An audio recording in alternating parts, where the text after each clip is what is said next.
test. Oh.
Welcome to Grace Christian Family Center.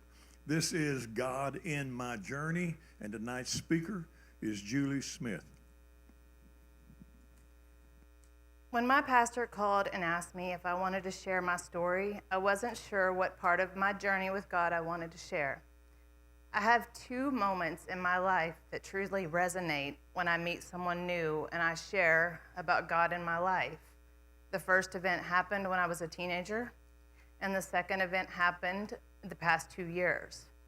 And so as I spent a lot of time and a lot of prayer thinking about what I would like to share tonight, I felt like it was important to share the entire journey, because what happened along that journey impacted how my journey with God,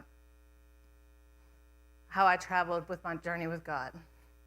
I believe we all have life-changing experiences that forever change the direction of our lives and impact our relationships, especially our relationships with Christ.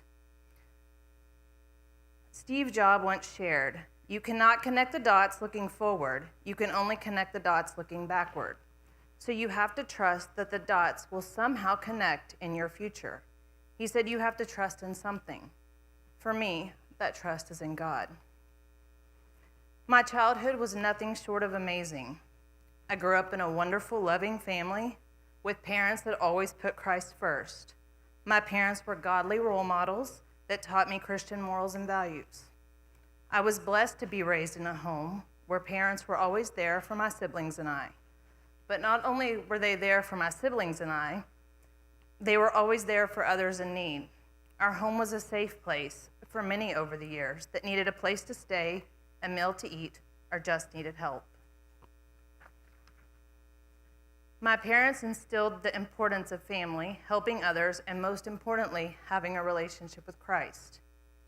I was raised in a church, and my church family was supportive and loving. Many members of my church were excellent role models for my friends and I. Recently, when one of the pillars of our church passed away, I was discussing growing up in a church and how blessed my friends and I were to have so many godly men and women to look up to and learn from as we were growing up. So how does a 16-year-old girl with a great family and a great church end up pregnant? Well, I was a teenager, a very rebellious teenager that did everything my parents taught me not to do. This was not because I did not love or respect my parents. I just thought they were old and didn't know how to enjoy life the way that I wanted to enjoy life. And I simply wanted to fit in with my peers. So I attended high school parties and did what many teenagers do at parties.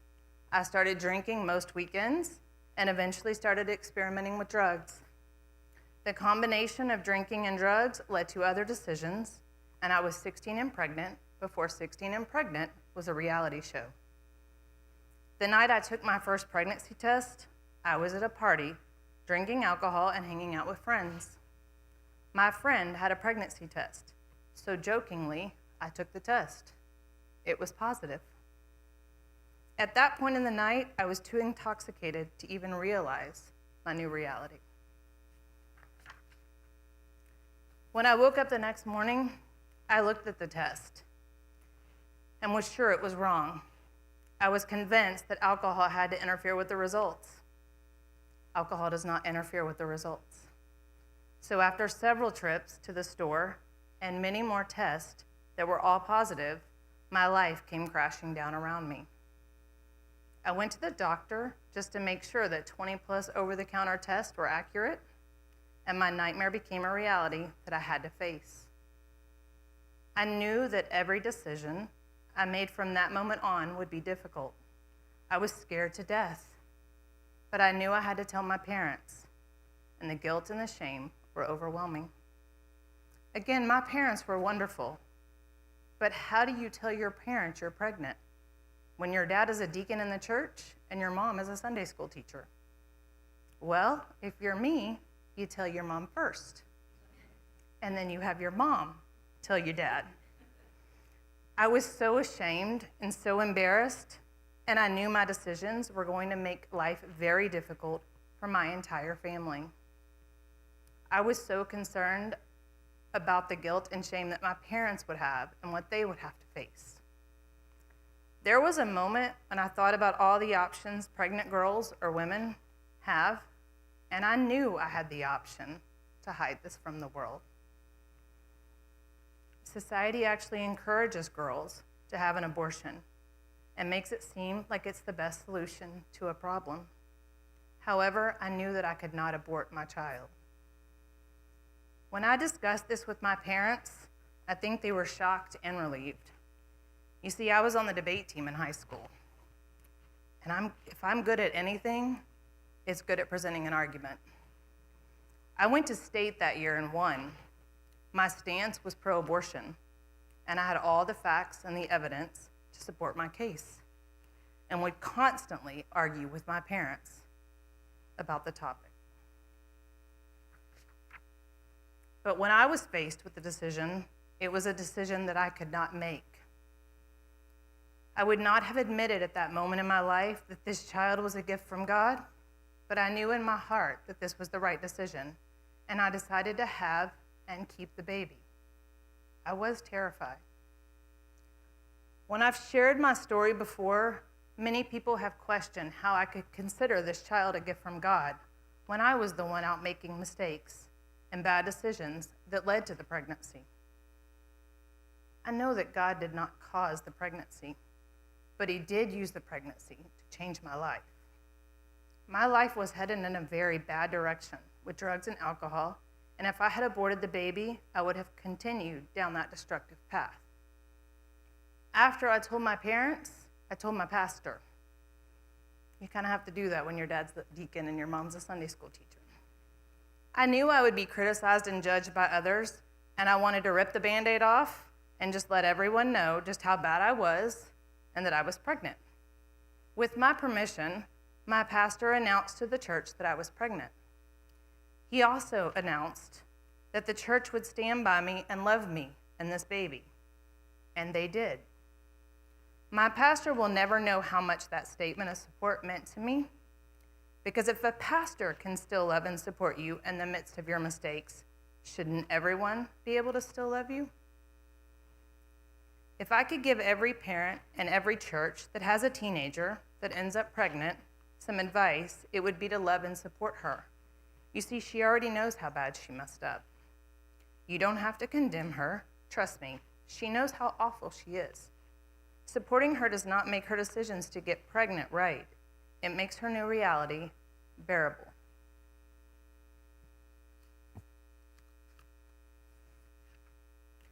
Being 16 and pregnant has been glamorized by reality shows over the years, but nothing about being a pregnant teenager is easy or glamorous. I was still ashamed, and the whole world was very aware of my mistakes. You can hide many mistakes that you make, but it is not easy to hide a pregnancy. The gossip was overwhelming, People were always staring, and many of my friends' parents were worried about their daughters hanging out with me. If I could get pregnant, what did that mean could happen to their daughters? My mom told me to hold my head up and not be ashamed. She told me to be proud of my decision to keep the baby. No offense to my mother, but she had never been in my shoes, and I was in a bad place. I knew I needed help, so I went to my counselor at school and asked for advice. That's what counselors are for, right? I knew that she was a Christian and attended church. She was always willing to share her faith with the students, and I thought she would be supportive and help guide me to get the help that I needed. Her response was very different than I expected. Instead, she slid an application to a famous fast food restaurant across the desk and told me I'd ruined my life and I'd be lucky to get a job. I remember wanting to disappear. It always amazes me how some Christians are so ready to condemn or judge other Christians. What is the purpose? Is that what God would want you to do? I walked out of her office and dropped out of high school, determined to never go back. After being a high school dropout for 7 days, my high school history teacher showed up, knocking on my door on his way to school.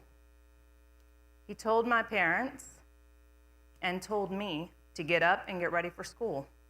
He heard the rumors and knew that I was pregnant, and he told me that I needed an education more now than ever, and he was going to make sure that I graduated. This is not the teacher that anyone would ever imagine would knock on a student's door and make sure they were going to graduate. It was known that this teacher smoked in the teacher's lounge and had a bottle of vodka in his desk drawer. He didn't have a good reputation and was not a respected man. But you see, God doesn't use the qualified. He qualifies the broken. I have learned over the years that angels don't always look like angels. I actually got to know him pretty well that year because I was his aide in his off period. I'm pretty sure he requested that I would be his aide that year. I asked him once why he stopped by my house. He shared that he did not believe in God, but he said he felt called every day for a week on his way to school. And on that day, he knew he had to stop. When he passed away many years later, I got the opportunity to speak at his funeral and share with his wife and son how he had changed my life. You see, this one simple act by a man few respected changed the direction of my life. So I went back to school. Being pregnant in high school was very difficult, and I lost friends and felt very alone most of the time. When everyone was picking out dresses for prom, I was shopping for maternity clothes. And if you know anything about me, I hate shopping, especially for maternity clothes. When my friends were talking about college, I was decorating a nursery. I cried myself to sleep almost every night. And to make matters worse, I was so sick throughout the pregnancy that I couldn't hold down food. The high school didn't want me to walk across the stage when I graduated because I was at risk of falling. I really think I was at risk for embarrassing the school. I know my mom had to fight, and fight hard behind closed doors, for me to be able to walk across the stage and receive my diploma.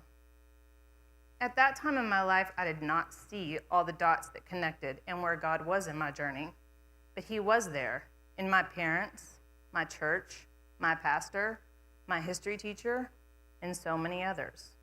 I graduated from high school that year and had my daughter that summer. When I held her in my arms and looked into her eyes, I knew she was my gift from God. My life forever changed by bad decisions that led to a pregnancy, that led to a child that saved my life.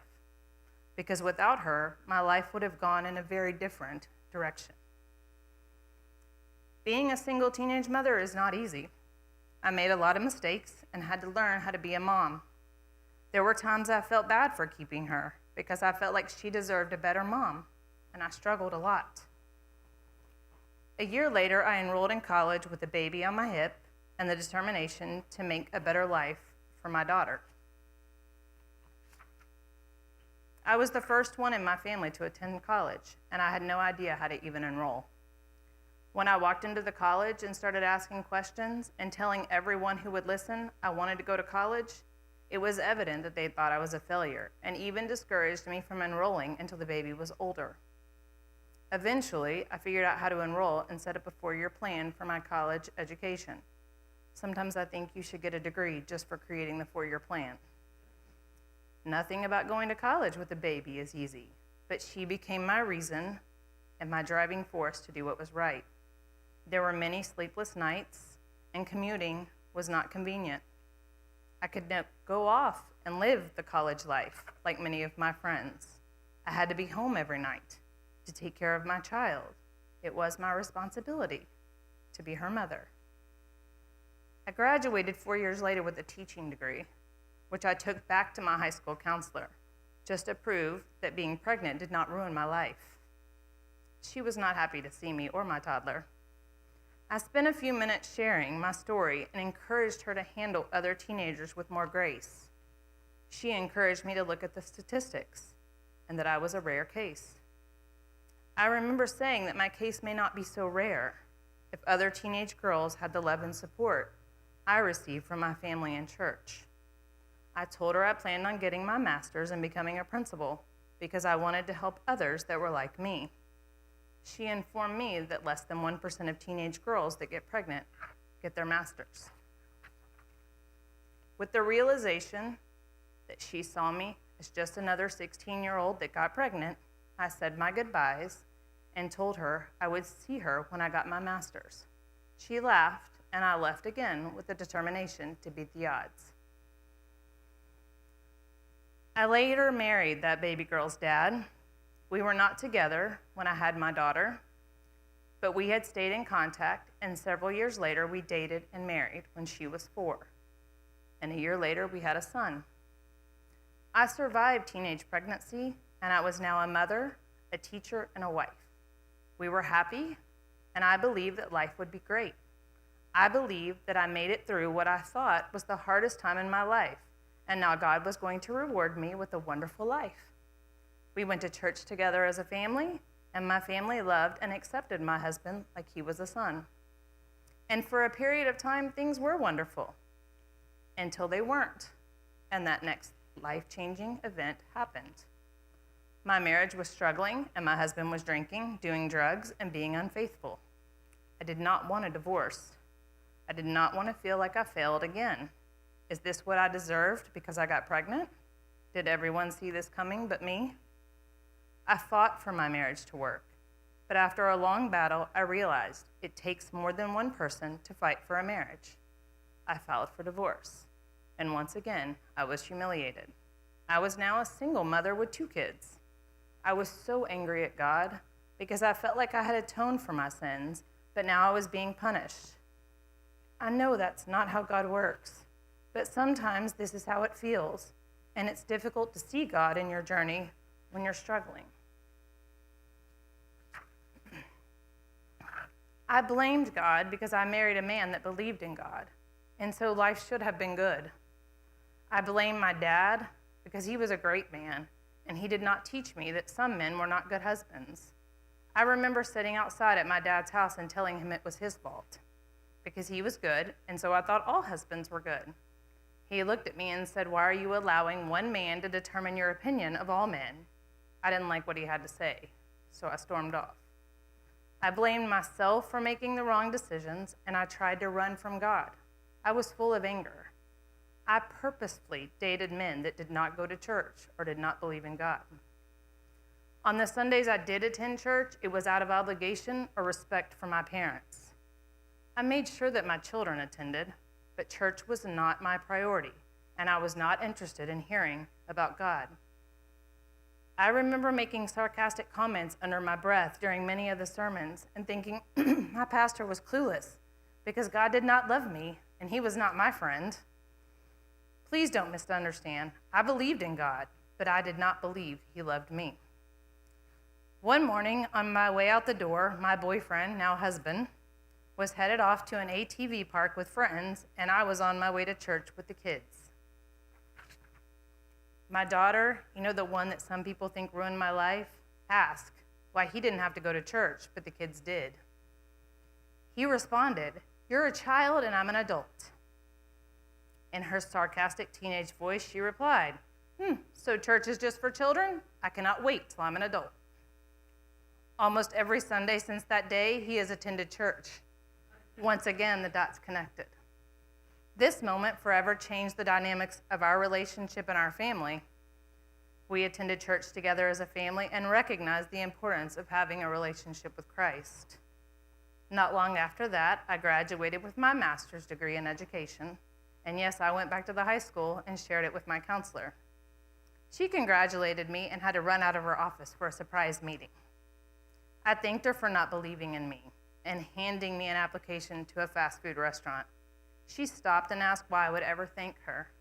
I explained that I kept that application, and every time I didn't think I was going to make it, I would begin to fill it out and then decide that I could keep going. Not long after I graduated, my husband and I were married, and a year later, we had a daughter. Once again, life was great. We were now a family of 5 enjoying life. Being married and raising a blended family is never a walk in the park. But we were a happy family. This time around, I knew that men made mistakes. And I have to admit that women do too. We have both made plenty of mistakes. There were times that I wasn't sure our marriage was going to work. Marriage is hard work, but it's very rewarding work. We refuse to give up on each other. We choose each other every day, and he's much better at that than I am. I'm still really good at arguments. We knew there would be mountains and valleys, but we put Christ first in our lives and in our marriage, and together our relationship with Christ grew. Not long after we were married, my dad began having some medical issues, but he had just been approved for the transplant list. And we all had hoped that he was going to improve after the transplant. The transplant never happened, and I received a phone call from my sister on a Sunday morning that I needed to get to her house right away. By the time I reached my sister's house, my dad had passed away. Yes, another life-changing moment. My dad was the greatest man I know, and I was heartbroken, and I had a choice to make. I could have been angry at God, but I had already tried that, and it didn't work. I could have run from God, but I had already tried that, and it didn't work. He really does leave the 99 to find the one. It was heart-wrenching to lose my father, but I knew he was with Christ, and he would want me to cling to my heavenly Father. You see, when I was struggling with my faith and not attending church, my dad would call me every Sunday morning to invite me to church and make sure my children had a ride to Sunday school. I still get that call every Sunday morning in my heart. I can no longer have a relationship with my earthly father, but I can call my heavenly Father every minute of the day. This dot taught me that I no longer wanted to run from God in troubling times. I wanted to cling to him. Life forever changed, but my family and I adjusted to our new normal. My youngest daughter had 5 eye surgeries and some health issues, but my husband and I gave it to God and trusted in his will. There were moments of stress and struggles, but life was good until it wasn't. During the pandemic, my 21-year-old son moved back home. And one evening, he was on the bathroom floor vomiting and screaming in pain. He had a horrible headache, and my husband and I took him to a local emergency room. I thought it was a migraine and was teasing him about men and how they cannot handle pain. When the doctor walked in and I saw his face, I knew our world was about to flip upside down. He said, "We found a lesion on his brain, and he will have to stay overnight and have an MRI in the morning." I had to walk out to the parking lot to give my husband the news. He wasn't allowed in the emergency room because of COVID. At that moment, he wrapped his arms around me and told me everything was going to be okay. I'm not going to lie, I'm a mother, and I cried and I worried and I prayed all night long. My son slept. The next morning was Christmas Eve, and it was confirmed that the lesion on his brain was in fact a brain tumor. He was transported by ambulance downtown, and it was the middle of a pandemic, so I could not go with him. In the middle of the emergency room parking lot, watching him leave in an ambulance, our lives once again forever changed. We tried to make Christmas special for our youngest, but every moment was painful and filled with worry. He had his first brain surgery less than 2 weeks later. It was a 14-hour surgery, and I couldn't be at the hospital, once again, because of COVID. When the surgeon called me at midnight, the news just got worse.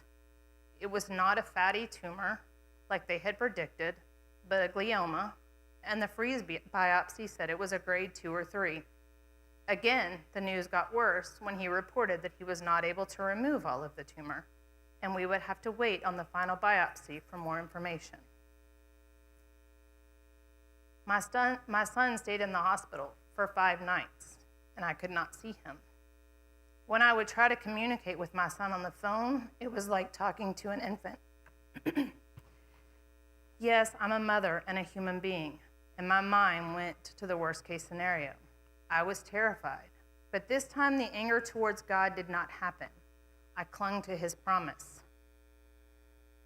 You see, 2 years prior to this diagnosis, I was at a Christian concert with my husband, and I was praying for my son. I'm not sure why he was on my heart that night, but I just prayed. In the stadium that was full of music and worship, the room went silent for me, and I heard, "Julie, I have got him." And the noise rushed back, and the concert continued.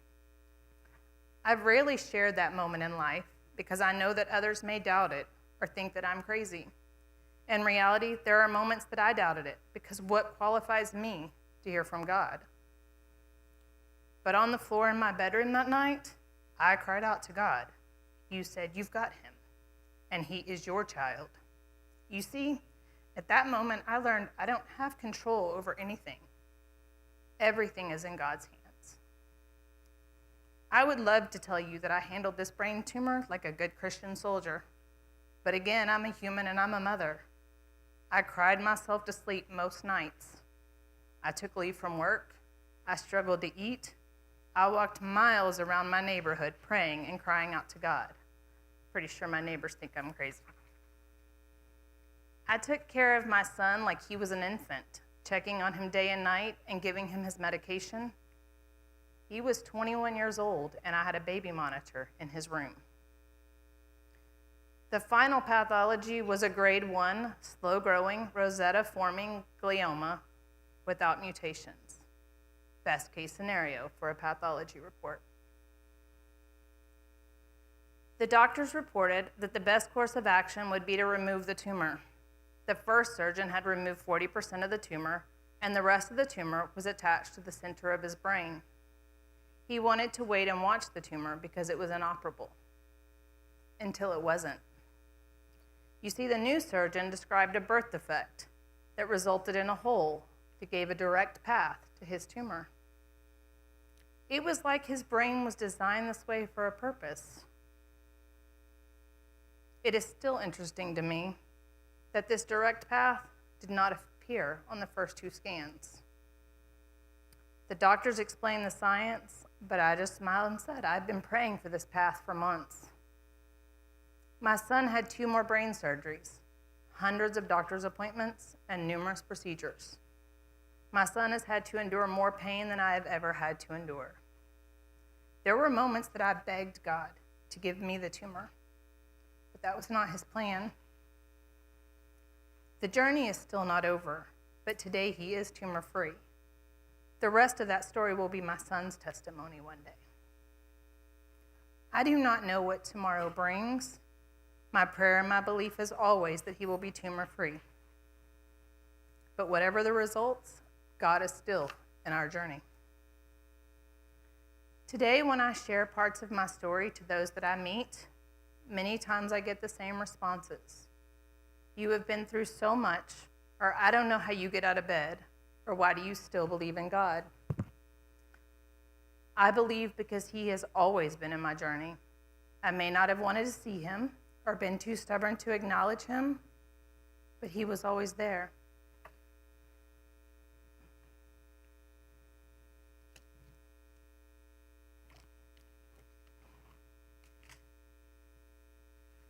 He was there when I was 16 and pregnant.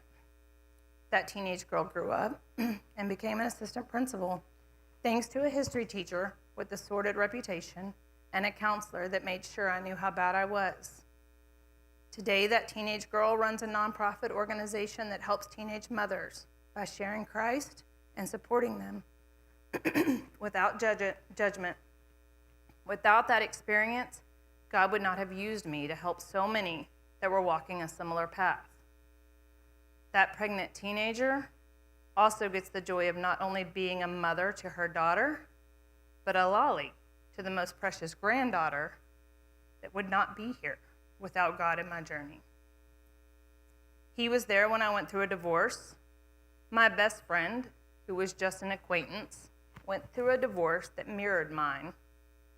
I was able to walk beside her for years as she navigated her divorce, and I was able to be there for her and share what God had done for me. She has mentioned several times that without God putting me in her life, she would have never left that marriage, a marriage that was extremely unhealthy and unsafe for her and her children. Today, she clings to Christ as she is going through a very difficult time with her youngest and a diagnosis that has forever changed her family. God really does turn pain into purpose.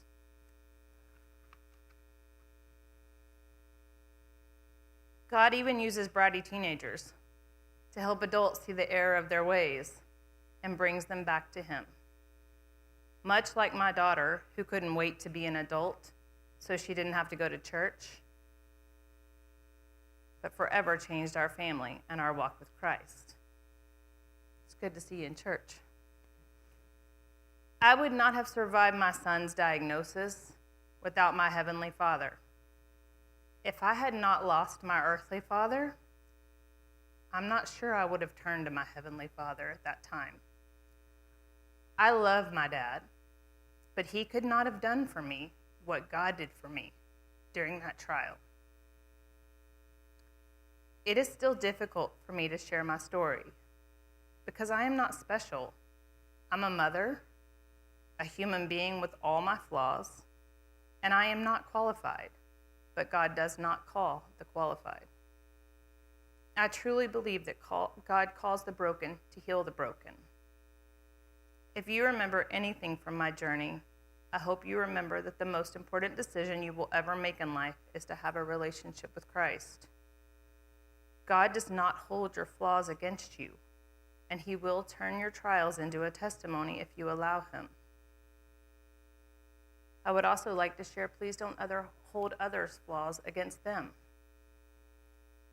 I think after the journey that I've had, I make it a point in my life that every time I meet someone new, whether it's a cashier, a waitress, a teacher on my campus, a child, I always try to look into their eyes and see what journey they may have traveled and give them grace, because God knows I've needed it along the way. Life is great and life is difficult, but God will always be in your journey if you allow Him.